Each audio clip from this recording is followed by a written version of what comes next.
सैयद,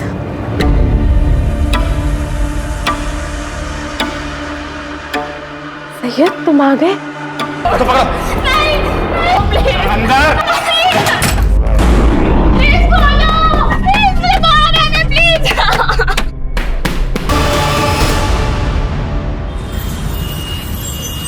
मुझे सब पता है तू क्या करना चाहता है। अरे अम्मी, क्या गलत कह दिया हमने?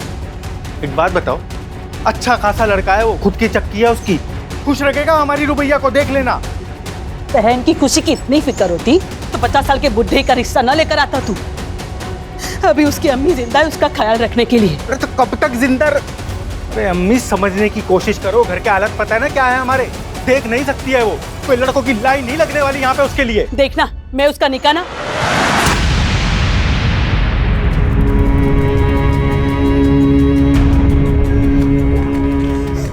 भाईजान, आप बिल्कुल चिंता ना करें। मैं कभी भी आप पर या भाभी पर बोझ बनकर नहीं रहना चाहती। रुबैया, तू तो मेरी जान है, बोझ थोड़ी ना।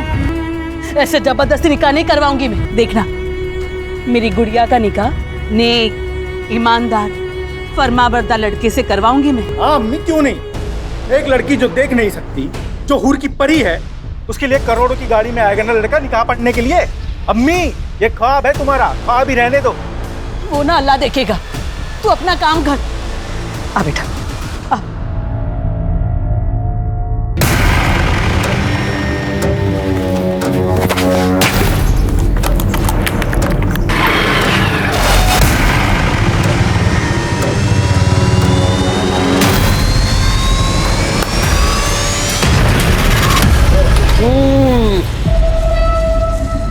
अरे होने वाले साले साहब, मसला कहाँ तक पहुंचा? आमिर भाई, बात ऐसी है कि अम्मी और रुबैया से बात की, लेकिन उन्होंने इनकार कर दिया। 50 साल के बुड्ढे के साथ तुम्हारी बहन का रिश्ता कैसे हो सकता है? यही ना? ये तुम लोगों ने अच्छा नहीं किया यूनुस। आमिर भाई, ऐसा है कि आप खामखामे नाराज हो रहे हैं। मैंने अपनी तरफ से पूरी कोशिश की जितनी कर सकता था। मैं अपनी बहन के साथ आपका जबरदस्ती निकाह नहीं पढ़वा सकता। चलता हूँ मैं।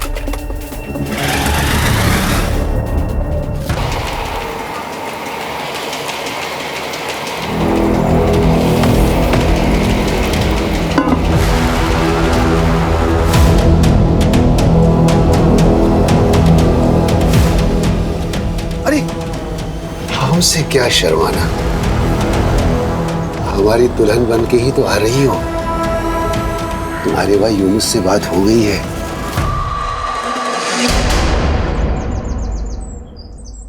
गुलरेज, कितना सुनना पड़ा हमको तुम्हारी वजह से, पता है? तो ऐसा काम करता ही क्यों है कि सुनना पड़े?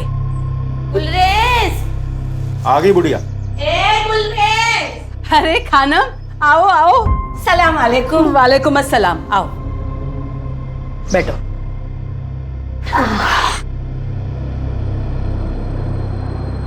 आराम से आराम से। खबर ही ऐसी थी कि अपने आप को रोक नहीं पाई। क्यों? रुबैया को फिर से शादी में गवाना है क्या? अरे गवाएंगे क्यों, हम सब मिलकर गाएंगे। ऐसा रिश्ता लेकर आई हूँ कि मना ही नहीं कर पाओगे तुम लोग। लड़का कौन है, क्या करता है और रिश्ता कहाँ से आया है वो तो बोलो खानम। अरे हजरतगंज के बहुत अमीर खानदानी लोग हैं। हाँ? उनका छोटा बेटा है सैयद, 35 साल का। पिछले साल उसकी बीवी का इंतकाल हो गया किसी बीमारी की वजह से। खैर बड़ी मुश्किल से वो फिर से शादी के लिए माना है। और मैंने अपनी रुबैया के बारे में सब बता दिया है कि बचपन में एक हादसे में उसकी आंखें चली गई है। उन्हें कोई एतराज तो नहीं है ना कि रुबैया देख नहीं सकती? ना ना मेरी जान, उन लोगों को कोई इतराज नहीं है। रुबैया बेटा, अल्लाह ने मेरी सुन ली।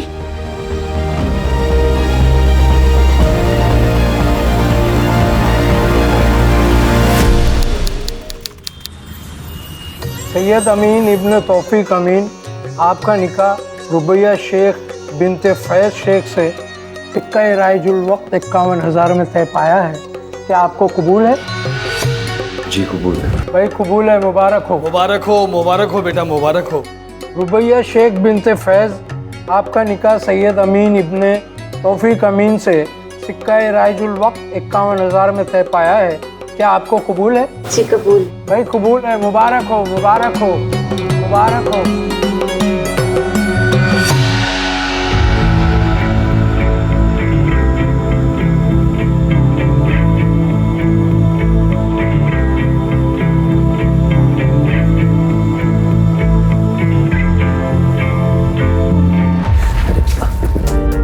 क्या कर रही हो? अभी टकराती। वो मैं इस कमरे की चीज़ों को पहचानने की कोशिश कर रही हूँ ताकि आगे जाके ठोकर ना लगे। आओ बैठो।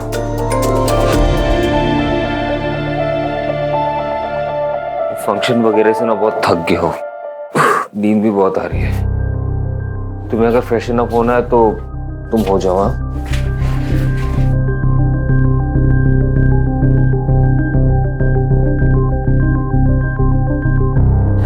आपसे एक बात पूछूं? आपको सच में कोई एतराज तो नहीं है ना कि मुझे दिखाई नहीं देता?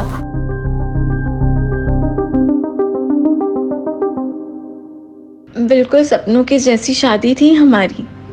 यकीन ही नहीं होता था कि ख्वाब है या हकीकत। बस सब कुछ हकीकत ही था। रुबैया, तुम शादी में बहुत खूबसूरत लग रही थी। हमीदा अम्मी हमें बहुत प्यार करती हैं। उन्होंने कभी इस बात का एहसास ही नहीं होने दिया कि हम देख नहीं सकते कि हम लाचार हैं। शाजिया भाभी जो दुलार हमें देती थी वैसा तो कभी हमें अपनी सगी भाभी से भी नहीं मिला। अब्बू और जमील भाईजान वैसे तो हमसे ज़्यादा बात नहीं करते, पर खाने की टेबल पर चुटकुले सुनाकर हमेशा हमें हंसाने की कोशिश करते हैं। लेकिन इन सब में सबसे ज़्यादा प्यार और दुलार हमें अब्दुल मामू से मिलता है। जब भी आते हैं मेरे लिए गुड़ की बर्फी ज़रूर लाते हैं। हमारे शौहर सैयद एक नेकदिल इंसान है, कम बोलते हैं, पर मेरे लिए उनकी मोहब्बत हमें महसूस होती है। कुछ दिनों से शायद परेशान जान पड़ते हैं। उनकी अपने बिजनेस पार्टनर से कुछ कहा सुनी हुई है। अल्लाह से बस यही दुआ है कि सब ठीक हो जाए। सैयद कहाँ चिपका बैठा भाला? अरे क्या हुआ? हाँ? ये क्या तरीका है? तू मुझे मेरा तरीका मत समझा। एक मिनट केतन बेटा, तुम घर में हो, इतना क्यों गुस्सा हो रहे हो? क्या बात? ये सब आप अपने बेटे से पूछिए। इसने मुझसे बिना पूछे कंपनी के अकाउंट से 5 करोड़ रुपए निकाले। वो पैसे मेरे हैं। वो पैसे मेरे हैं, मैंने निकाल लिए। क्या करेगा अभी तू? चल निकाल। चल चल चल। अपनी हथौड़ मत करा। मुझे मेरे पैसे चाहिए वरना क्या? वरना तुम्हारा और तुम्हारी बीबी का राज सबको बता देंगे।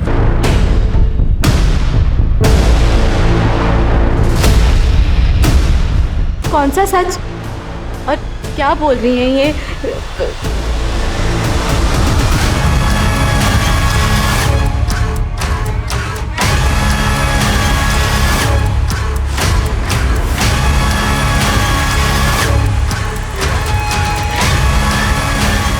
अम्मी, ये केतन कौन से राज के बारे में बात कर रहे थे?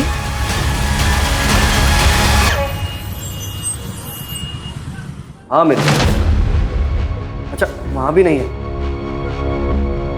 अच्छा एक काम करना अमित, अगर सैयद तुम्हारे यहाँ आता है या तुम्हारी बात होती है उससे तो तुम फौरन हमें बताना। हाँ अब्बू, अमित के यहाँ भी नहीं है। ऐसे कहाँ जा सकते हैं? केतन से ना झगड़ा होने के बाद से उनका मूड बहुत खराब था। अम्मी मुझे तो बहुत डर लग रहा है। अरे डर क्यों रही है?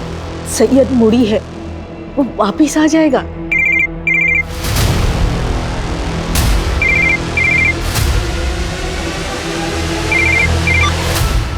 हेलो साहब मैं दामोदर साहब, फैक्ट्री का वॉचमैन।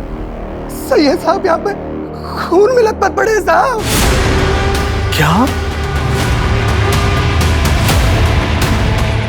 ए साहब सैयद साहब ये देखिए साहब, ये देखिए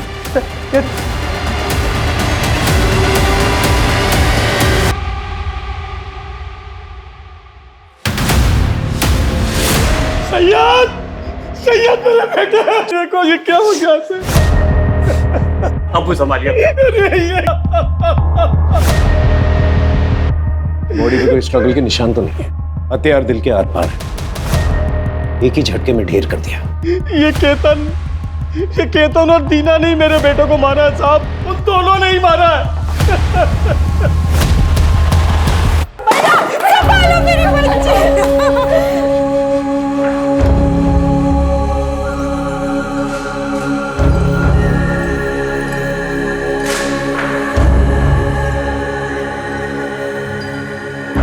कुछ रोज पहले केतन आया था दीना के साथ मेरे घर पर। उसने सैयद को धमकी दी थी कि अगर सैयद ने उसके पैसे वापस नहीं किए तो पता नहीं सैयद का कौन सा राज खोल देगा वो। मुझे मेरे पैसे चाहिए वरना क्या? वरना तुम्हारा और तुम्हारी बीबी का राज सबको बता देंगे। किस राज की बात कर रहा था? हमें कुछ समझ ही नहीं आया।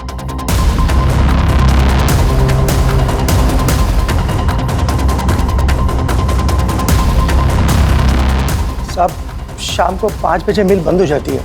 मिल का ज्यादातर काम केतन साहब ही संभालते हैं। सैयद साहब तो कभी कभी आते हैं।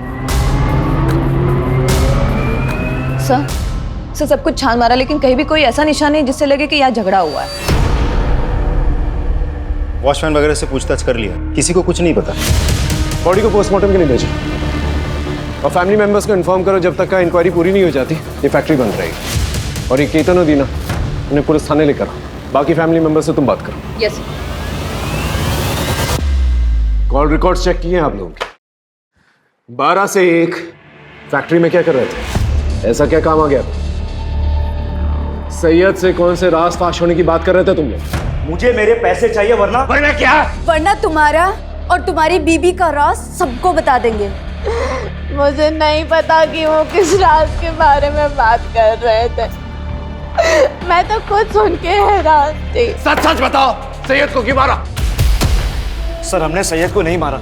हाँ हम दोनों फैक्ट्री गए थे, कुछ काम था, लेकिन जब हम दोनों पुलिस को ये बात बताना जरूरी नहीं समझा तुमने? सर हम डर गए थे क्योंकि सैयद के साथ सुबह ही हमारा झगड़ा हुआ था, तो लोगों को यही लगता कि हम दोनों ने ही कुछ किया है। इसके लिए हमने किसी को कुछ भी नहीं बताया। राज की बात? सर कोई राज नहीं, वो तो ऐसे ही हमने उसे डराने के लिए कहा था। पर मैंने उसे किसी से बात करते हुए सुना था कि ये बात मेरे परिवार वालों को नहीं पता चलनी चाहिए। देखो ये बात मैं अपने घर वालों को नहीं बता सकता। आप मैं समझ रहा हूँ लेकिन तुम मेरी बात तो समझो ना।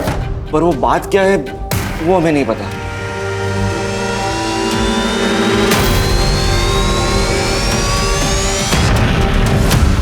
सैयद का फोन रात के 8 बजे बंद हुआ था लालगंज एरिया के आसपास, और सैयद के ऑटोप्सी रिपोर्ट के मुताबिक उसका खून हुआ रात के 9 बजे के आसपास।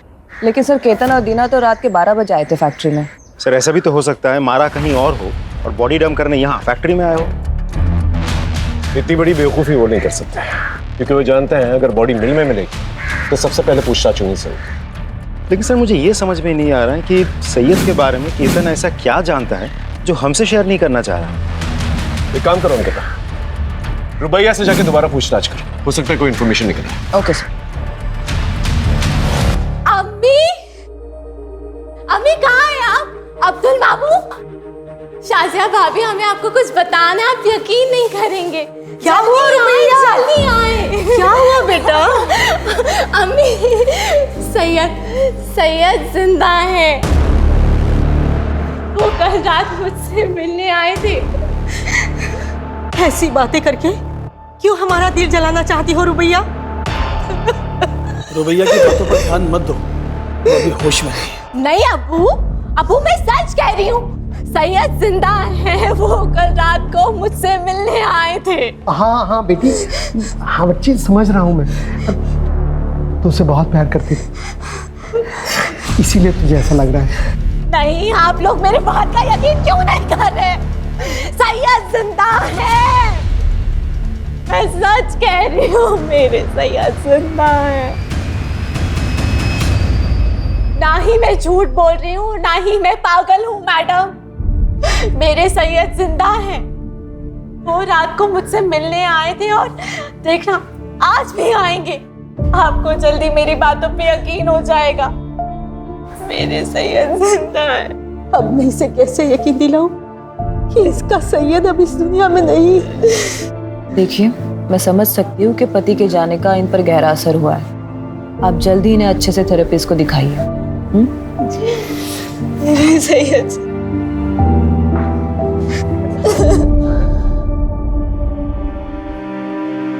क्यों कोई मेरा यकीन नहीं कर रहा है कि आप जिंदा है सैयद? कहीं ये मेरी कोई गलतफहमी तो नहीं? नहीं, मैंने महसूस किया है आपको। मुझे सबको साबित करना ही होगा कि आप जिंदा हैं।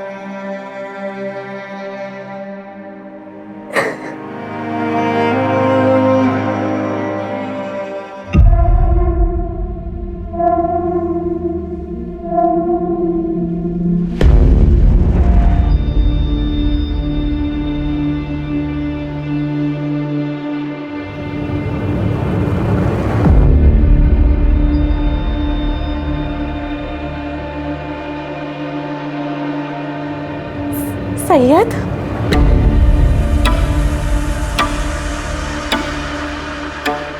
सैयद तुम आ गए?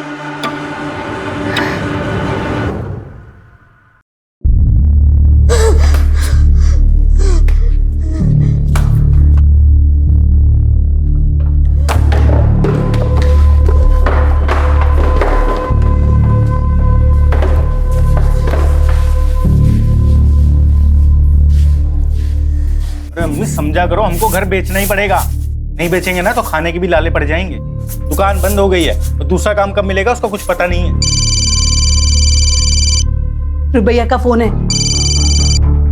हाँ रुबैया, बोल मेरी बच्ची, तू ठीक है ना? अम्मी, मैं आप लोगों के यहाँ पे थोड़े दिन हरदोई रहना आना चाहती हूँ। यूनुस भाई को कहिए ना कि मुझे लेने आएंगे। हम नहीं जाएंगे, लखनऊ से वापस आने में पूरा दिन चला जाता है हमारा। कोई बात नहीं, मैं खुद ही आ जाऊंगी। आप उस यूनुस भाई को कहिए ना कि मुझे बस स्टॉप पे लेने आ जाए। मैं 10 बजे की बस पे बैठ के ना 12:30 बजे तक पहुंच जाऊंगी। हाँ बेटा, लेने आ जाएगा। हाँ तू आजा बेटा, चले जाना। ऐसे अचानक जाना है तुम्हें? क्या हुआ? सब ठीक तो है ना? हाँ, सब ठीक है। बस मुझे मेरी अम्मी की याद आ रही है। मैं समझ सकती हूँ। अब्दुल मामू अभी आने ही वाले होंगे, वो तुम्हें छोड़ देंगे। नहीं, आप टेंशन ना लें। मैंने भाभी से कहकर कैब बुक करा दी है। मैं खुद ही चली जाऊंगी।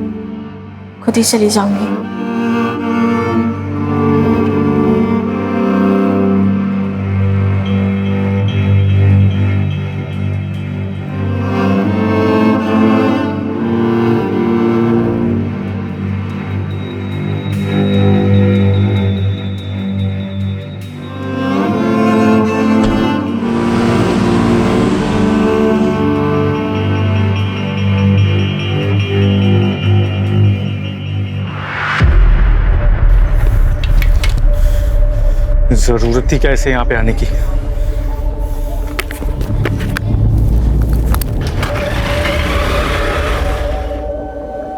आ जाओ हरदोई। चलो जल्दी।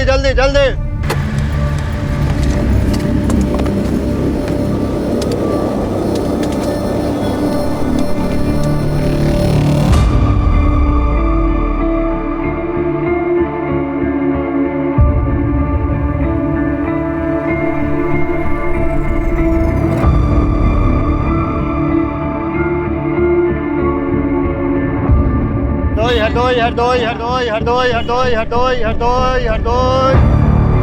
कहाँ जाएंगे मैम? ये बस हरदोई जाएगी। हाँ जी आइए।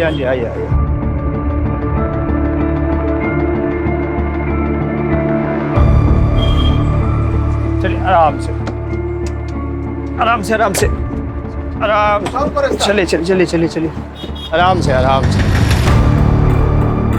एक सेकंड, आगे आइए, यहाँ बैठिए। हाँ चलिए अंदर की तरफ। हाँ बैठ जाइए, मैं आपका सामान यहीं रख देता हूँ, ठीक है? चलो भाई, बैठ गए सब लोग? अपना सामान रख लो ठीक से, ठीक?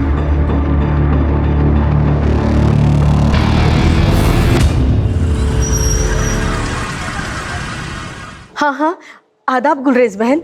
रुबैया पहुंची क्या? हम लोग बहुत देर से कोशिश कर रहे हैं, उसका फोन बंद आ रहा है। मैंने यूनुस को भेजा है बस स्टॉप पे लेने के लिए, लेकिन उसे भी काफी वक्त हो गया है। हो सकता है बस छूट गई हो, दूसरी बस में हो। अल्लाह करे ऐसा ही हो। आए तो फोन करवा देना। जी जरूर। अम्मी, हमें रुबैया को अकेला भेजना ही नहीं चाहिए था। अम्मी, अरे हम तो कब से बस स्टॉप पे खड़े होकर रुबैया को ढूंढ रहे हैं घंटों से, वो कहीं मिली नहीं। ना वो 10 बजे वाली बस में थी, ना वो 2 बजे वाली बस में। अम्मी, हमको लग रहा है रुबैया हरदोई पहुंची नहीं है।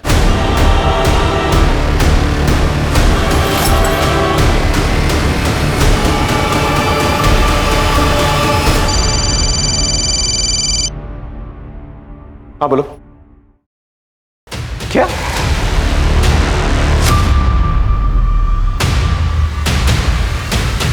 रुबैया मिसिंग? कहाँ चली गई मेरी बच्ची?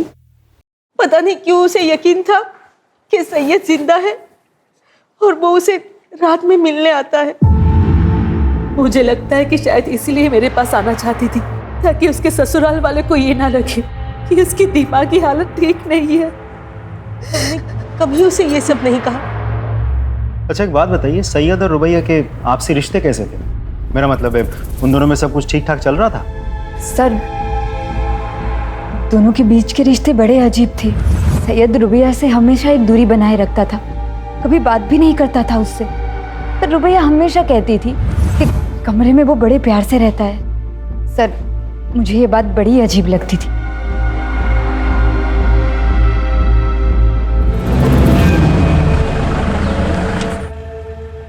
सर, रुबैया के घर वालों से बात करके मुझे समझ में आया कि सैयद और रुबैया के बीच रिश्ते सही नहीं थे। मुझे ऐसा लगता है कि सैयद के मर्डर के साथ रुबैया के गायब होने का कुछ तो कनेक्शन है। एक काम करो, रुबैया के कैब बुक करने से लेके बस स्टॉप पहुंचने तक उसके सारे फुटस्टेप्स ट्रैक करो, उसके call records, cab details, everything. Sir, एक और बात, रुबैया के गायब होने के बाद हरदोई से सिर्फ उसकी माँ आई थी, साथ में भाई यूनुस नहीं था। बहन गायब है और भाई को फिक्र तक नहीं। उठा के लेके आओ सब। यूनुस शेख, तो तुम्हें पूरा यकीन है हरदोई स्टेशन गए थे अपनी बहन रुबैया को लेने के लिए? सर, मैं गया था सर, मैं बस स्टॉप पे पहुंच गया था, यही कोई 12 के करीब सर। मैंने तो अगली बस का भी इंतजार किया, तब मुझे लग रहा वो पहुंची नहीं स्टेशन पे। कैसे गए थे वहां पर? बाइक से गया था सर मैं। तुम्हारा जो हरदोई का घर है और बस स्टॉप है कितनी दूरी पे, तो किस रास्ते से गए थे?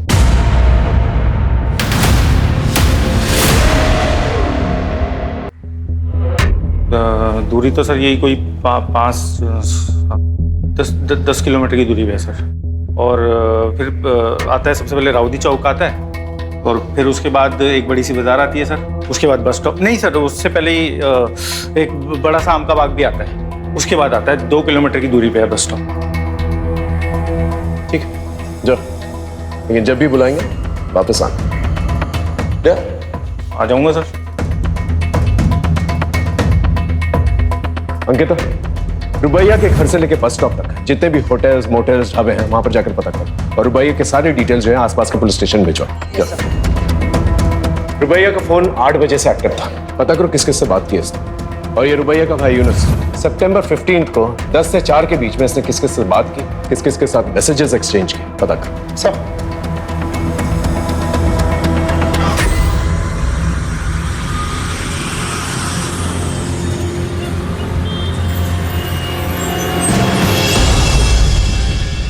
रुबैया को छोड़ने के 3 दिन के बाद तू काम पर लौटा है, आता 3 दिन तक। और रुबैया कहां पर है? बोल। कौन रुबैया? ये गांव गया था, बाप बीमार है, आप फोन करके पता कर लो। और रही इस लड़की की बात, मैंने उसको बस में छोड़ा, वो बस में बैठी और मैं वहां से चला गया। तूने उसे बस में बैठते हुए देखा था? साहब, मैडम को दिखाई नहीं देता था, इसलिए वहां पे तब तक मैं रुका रहा जब तक वो बस में बैठ नहीं गई। वो खिड़की की तरफ बैठी थी। लेकिन साहब, आप लोग मुझसे क्यों पूछ रहे हैं ये सब? मैंने कुछ नहीं किया। हो सकता है तू कुछ नहीं जानता, लेकिन रुबैया तब से गायब हुई है जब से तेरी गाड़ी में बैठी है। सर, इसके बाद भी मेरी बुकिंग थी, आप चेक कर लीजिए। जब तक का ये केस सॉल्व नहीं हो जाता ना, तेरी ये गाड़ी जो है ना हमारी कस्टडी में रहेगी। जा, और शहर छोड़कर जाने की कोशिश मत करना। गाड़ी कस्टडी में। सर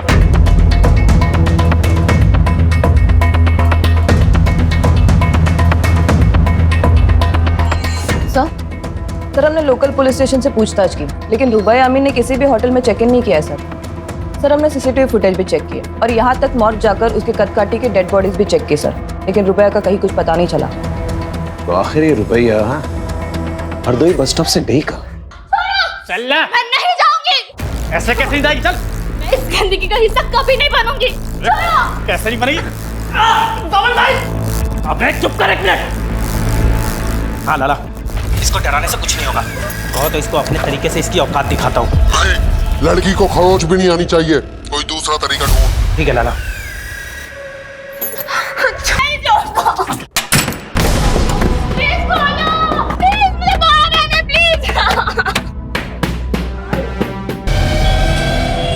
तुम्हें पूरा यकीन है ये वही लड़की है जो तुम्हारी बस में बैठी थी?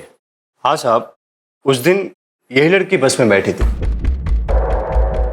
लेकिन हमारी इंफॉर्मेशन के मुताबिक तो वो हरदोई पहुंची ही नहीं थी। तुम्हें पक्का याद है? हाँ साहब, मुझे पूरा याद है साहब। वैसे आम पैसेंजरों का तो ध्यान नहीं रहता, लेकिन ये कुछ देख नहीं पाती थी। बल्कि साहब इसका सामान भी मैंने ही रखा था और इसे बिठाया भी मैंने ही था।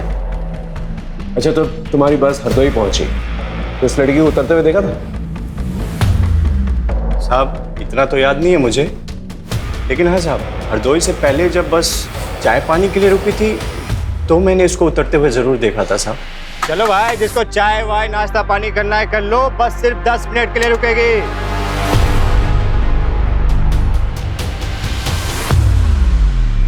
अच्छा, इस लड़की को दोबारा बस पे चढ़ते हुए देखा था आपने? हाँ सर, हमने देखा था।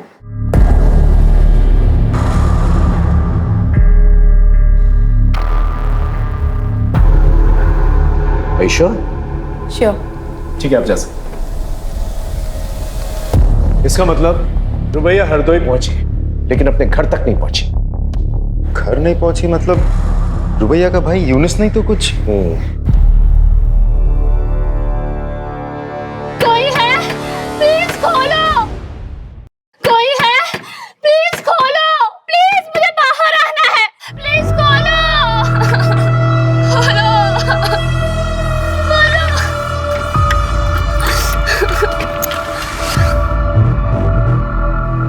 आज कस्टमर लेकर आ रहा हूँ, जरा से भी चालाकी करने की कोशिश की ना, तुम लोग जो बोलोगे वो मैं करूंगी। मेरी हालत की तरह मत करना प्लीज।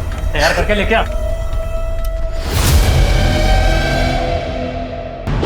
झूठ बोलता है? हाँ, तेरे कॉल रिकॉर्ड चेक किया हमने। तू हरदोई बस स्टॉप गया ही नहीं था। क्यों नहीं गया था? रुबैया को घर लाने क्यों नहीं गया था? कर गया था सर मैं। तो मेरी बीवी है ना बानो, तो रोज लड़ती थी रुबैया की वजह से, और इस बार उसने मुझे धमकी दी थी, बोला था कि अगर रुबैया घर में आई ना तो घर छोड़ के चली जाएगी।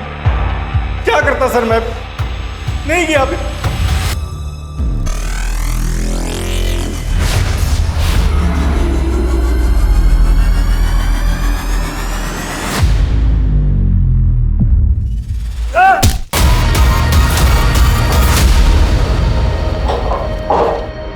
लाला, आयशा भाग गई। आयशा जिंदा नहीं बचनी चाहिए। मेरे फोन का इंतजार करो, दूसरी को भी ठिकाने लगाना है। ठीक है लाला।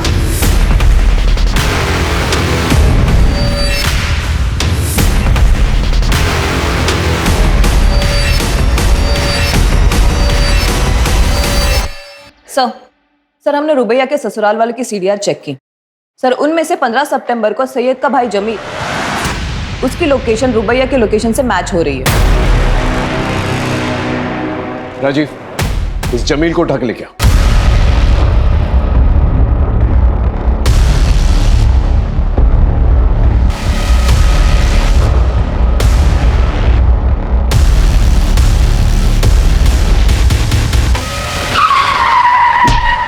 सर, जमील का एक्सीडेंट हो गया। उस पे किसी ने गाड़ी चढ़ा दी है।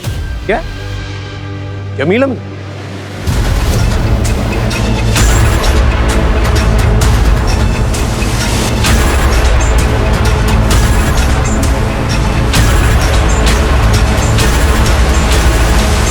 हमने तुम्हारे बैंक स्टेटमेंट्स चेक किए। तुमने बहुत सारे ट्रांजैक्शंस जो हैं बबल क्लब्स में किए। पहले हमें ये लगा कि शायद तुम हॉलिडे मनाने के लिए अपनी बीवी के साथ इस क्लब में जाते हैं, लेकिन जब हमने क्लब में फोन किया तो पता चला तुम वहां अपनी बीवी के साथ नहीं बल्कि सैयद के साथ वहां जाते थे। तो चल क्या रहा था तुम्हारा सैयद? हाँ देख सच बता दे। एक ही फैमिली के 3 मेंबर्स के साथ हादसा हुआ है, कोई भी झूठ बहुत भारी पड़ेगा तुझे।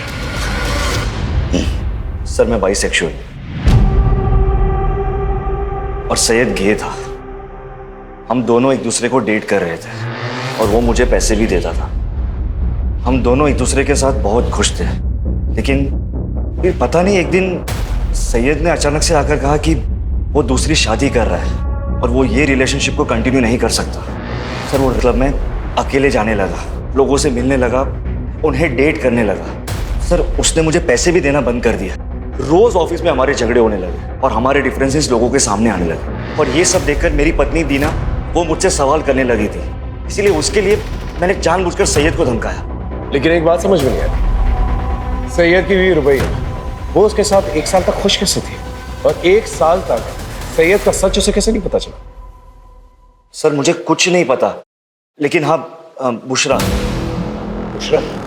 सर बुशरा सैयद की पहली पत्नी थी और वो उससे बिल्कुल भी खुश नहीं थी।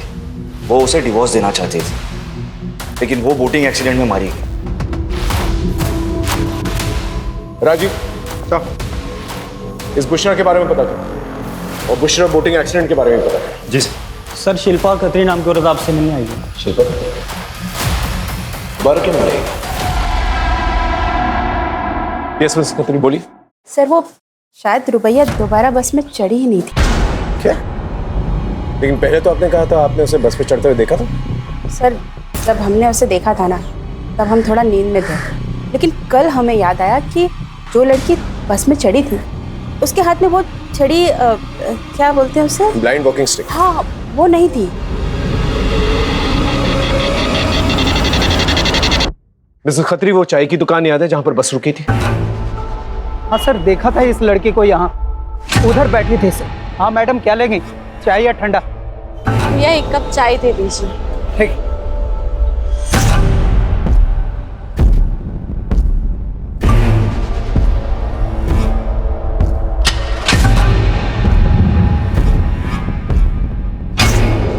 तो तुम कह रहे हो एक आदमी आया था उससे मिलने के लिए, फोन पे उससे बात करवाई और वो लड़की उसके साथ चली गई? जी सर। उस आदमी की शक्ल याद है? नहीं सर शक्ल तो नहीं याद है, लेकिन हाँ सर उसकी काली काली दाढ़ी थी और यही बैठा हुआ था सर। और उधर दूर में एक ब्लू कलर की बहुत बड़ी गाड़ी थी सर। ये आदमी लड़की को गाड़ी में लेकर गया, उसमें 2 लोग बैठे हुए थे और गाड़ी चली गई सर। ठीक है थैंक यू। सर रुबैया जिसके भी साथ गई अपने भरोसे से गई है। नहीं उसने उस पर भरोसा नहीं किया जिसके साथ गई, उसने उस पर भरोसा किया जिससे उसने फोन पर बात की।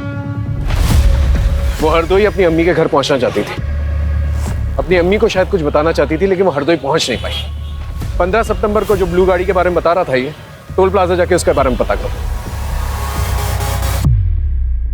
ये सच है अंकल, सैयद को लड़कियों में कोई दिलचस्पी नहीं थी और ये बात सैयद की पहली पत्नी बुशरा को भी पता था। झूठ है ये सब। बुशरा सैयद के बच्चे की मां बनने वाली थी। रुबैया और सैयद दोनों बहुत खुश थे और आप कह रहे हैं कि उसे औरतों में कोई कुछ भी कहेगा आप उसका विश्वास कर लेंगे? अरे वो हमारे घर का बच्चा था। इस बूढ़े ने 2 जवान बेटे खोए हैं साहब। ऐसे वक्त में तो इस घर में इस तरह की बेहुदा बातें मत कीजिए आप। अरे कोई है जो हम सबको एक एक करके मारना चाहता है, उसे जाकर ढूंढिए आप। पता नहीं हमारी बच्ची रुबैया किस हाल में है, पता नहीं वो जिंदा है भी कि नहीं।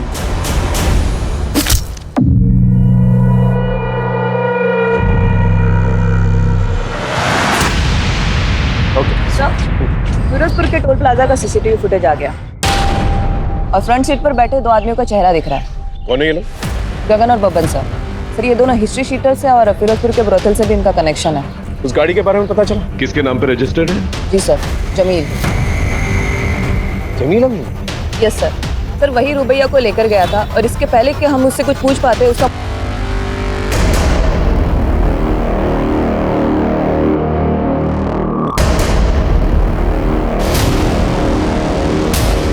Hello police station. इसकी सांसें तो चल रही, इसको हॉस्पिटल लेके चलना होगा। एक और लाश।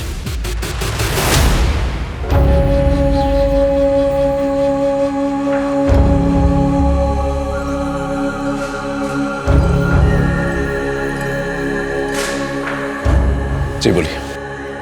विक्टिम की मौत गला काटने से हुई है। बॉडी को 48 आवर्स हो चुका है और इसके साथ एक और जो लड़की की बॉडी आई थी जो बच गई। लेकिन दुख इस बात का ज्यादा है कि विक्टिम प्रेग्नेंट थी। Pregnant? She was 2 months pregnant. लेकिन ये कैसे हो सकता है? इसके पति को मरे हुए तो 3 महीने हो चुके हैं। सैयद जिंदा है, वो कल रात को मुझसे मिलने आए थे। सर क्या हो रहा था इसके साथ उस घर में? कहीं इस बच्चे का बाप जमील तो नहीं? कहीं वो रुबैया के अंधेपन का फायदा तो नहीं उठा रहा था? हाँ बोलो। सर जमील के आदमी बब्बन और गगन का पता चल गया है। उन दोनों की लोकेशन गवर्नमेंट हॉस्पिटल की है, जहां आयशा का इलाज चल रहा है।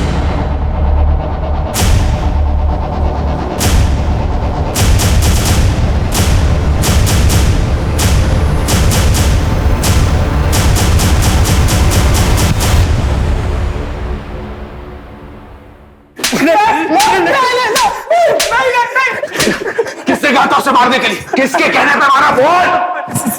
सर हम तो दल्ले सर, कोटे पे लड़कियों का सौदा करते। ऐसा वहां से भाग गई थी, बहुत साड़ी बनती थी सर। बोल। रही बात रुबैया की, रुबैया को जमील भाई लेकर आए थे, उन्होंने उसको पकड़ा सर, उन्होंने मारा होगा, हमने कुछ नहीं किया, यकीन कीजिए। कोठे पे ले जाकर क्यों? कोटा किसका है? कोठा किसका है? बोल। कोटा जमील भाई और लाला का है। लाला कौन? कौन लाला? कौन लाला? बोल। लाला यानी अब्दुल मामू का।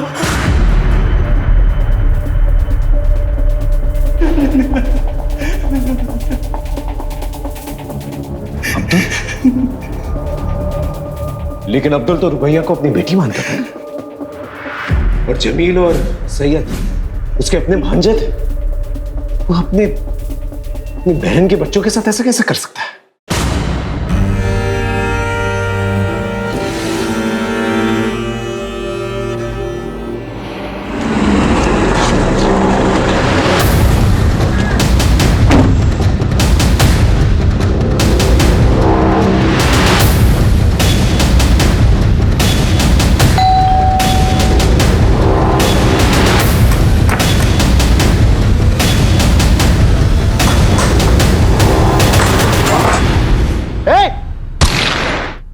गर्दन पर गोली लगी है, हॉस्पिटल लेके जाओ। सर लेकिन अब्दुल ये सब करेगा ही क्यों? और इन सब में जमील कैसे फंस गया? सर, क्या चल रहा है मुझे कुछ समझ में नहीं आ रहा है। अजीब पहेली है।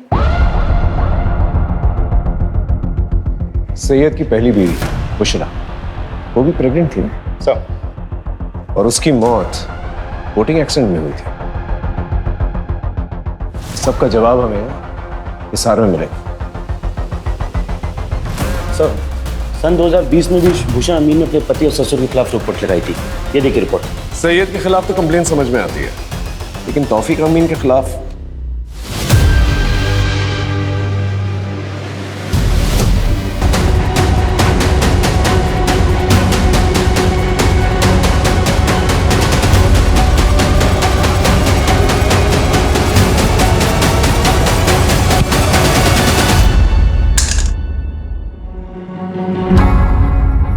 जमील, अब्दुल और हमीदा, तुम लोग तो सिर्फ प्यादे हो। असली वजीर तो आप। 2020 में सैयद की पहली बीवी बुशरा, वो उसे छोड़कर हरियाणा जा रही थी। वो प्रेग्नेंट थी। कैसे? मैं नहीं चाहता था कि हमारे परिवार की सच्चाई बाहर वालों को पता चले। हमारे अपने खून, हमारे अपने छोटे बेटे सैयद को लड़कियों में कोई दिलचस्पी नहीं है। मैं चाहता था कि वो एक अच्छी सी लड़की के साथ निकाह करके इज्जतदार जिंदगी बसर करे। इसलिए मैंने बुशरा के साथ उसका निकाह करवाया। लेकिन नहीं, सैयद का दिमाग नहीं बदला और एक दिन जिस बात का डर था वही हुआ। बुशरा को सच्चाई पता चल गई। उसने ठान लिया कि दुनिया को वो सच्चाई बता देगी। मैं कैसे होने देता ये सब? अबू मुझे मेरे भाई से बात करनी है। मैं घर चली जाऊंगी। अबू खुदा के लिए मुझे यहाँ से जाने दीजिए, ताकि तू हमारे खानदान का नाम बदनाम कर सके। पर मैं तेरा वो हाल करूंगा कि तू यहाँ से जाने लायक नहीं रहेगी। चल चल चल। बुशरा चुपचाप सब कुछ सहती रही, लेकिन अचानक एक दिन वो भाग गई और वहां जाकर उसने मेरे और सईद के खिलाफ पुलिस स्टेशन में रिपोर्ट लिखवा दी। इसलिए बुशरा को तो रास्ते से हटाना ही था। उसके बाद हम दोनों ने जैसे तैसे सैयद को दूसरे निकाह के लिए मनाया। रुबैया हमारे परिवार के लिए एकदम सही थी, वो देख नहीं सकती थी। सैयद रात को घर में होता नहीं था। हम सैयद का इत्र लगाकर रुबैया के कमरे में जाता था। रुबैया को कोई शक नहीं होता था। वो सिर्फ इतना पूछती थी, सैयद तुम आ गए? अपने परिवार को आगे बढ़ाने के लिए जो भी सही था वो मैंने किया। लेकिन अपने बेटे सैयद को क्यों मारा? एक दिन उसके दिमाग में भी फितूर चढ़ गया।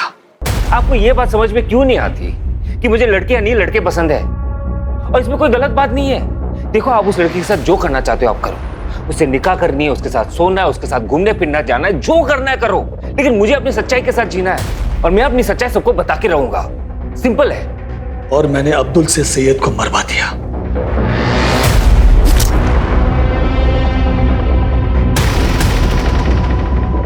और मैंने और जमील ने मिलकर सैयद की बॉडी को फैक्ट्री में रखवा दिया, जिससे सारा शक केतन पर जाए।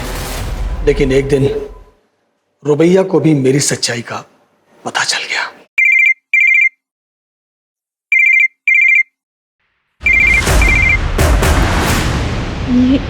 ये रिंगटोन तो अब्बू के फोन की है। अब्बू? और सैयद के मरने के बाद भी मैं ही था वो जिसे वो सैयद समझ रही थी। उसके बाद मैंने जमील को रुबैया के पीछे लगा दिया। हमारे अब्बू ने जो तुम्हारे साथ किया उसके लिए हम बहुत शर्मिंदा है रुबैया। अच्छा रुबैया, तुम हमारे साथ चलो। बस में जाना तुम्हारी जान के लिए खतरा है। और ये अब्दुल मामू भी तुमसे बात करना चाह रहे थे। हेलो मामू, मामू अब्बू। अब बेटा, तौफीक ने तुम्हारे साथ इतनी जलील हरकत की, मुझे पता चल गया है। तुम एक काम करो, जमील के साथ यहाँ चली आओ। ठीक है। और अब्दुल से कहा कि रुबैया को भी मार दो। माफ कर देना मेरी बच्ची। अगर तौफीक का कर्जा मुझ पर नहीं होता तो मैं ये कभी नहीं करता।